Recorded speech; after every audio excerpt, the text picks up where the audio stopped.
உனக்கு இப்போ என்ன வேணும்? ட்ரெஸ்ஸு தானே வேணும். நான் வாங்கி தரேன், அழுவாதடியா. இதுக்கெல்லாம் போய் சில்லித்தனமாக அழுதுட்டு இருக்க.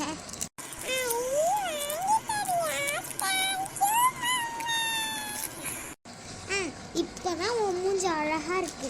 இனிமேல் சிரிச்சுக்கிட்டே இரு, அழுமூஞ்சி மாதிரி அழுவாத.